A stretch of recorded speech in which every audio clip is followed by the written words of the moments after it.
the birth of the Fantastic Four to the beginnings of the Thing, is the Fantastic, the Invisible Girl, and of course the Human Torch.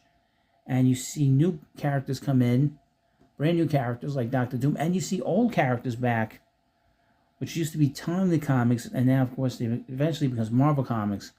You see the Submariner return, and a whole bunch of other characters that you get to know.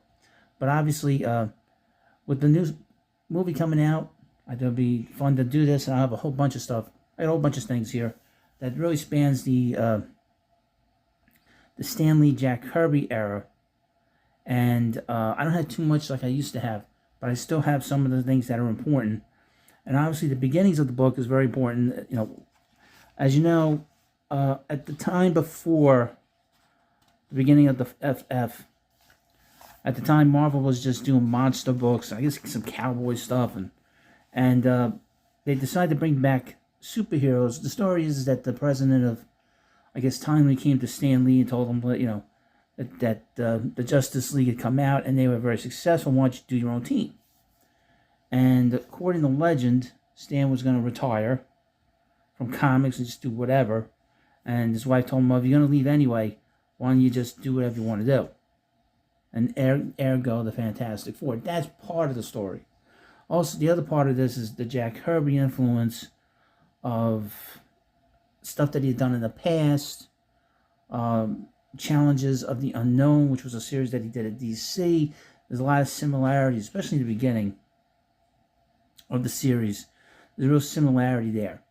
Except in that book, they were all 4 guys, and this is 3 guys and a gal.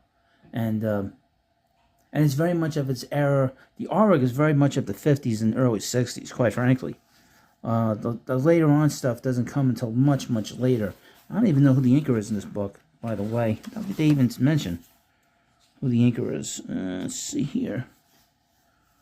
It doesn't say. It could be anybody, really. It could be Ayers. It could have been, believe it or not, it could have been Ross Kirby. It could be anybody.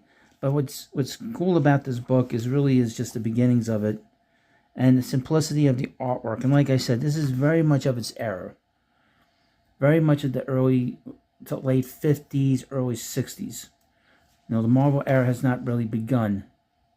The Silver Age has not begun. It's begun, but in terms of the artwork, there's no Thor yet. There's no Spider-Man yet. Iron Man hasn't appeared.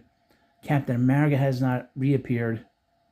And you get the origin story of the Fantastic Four. They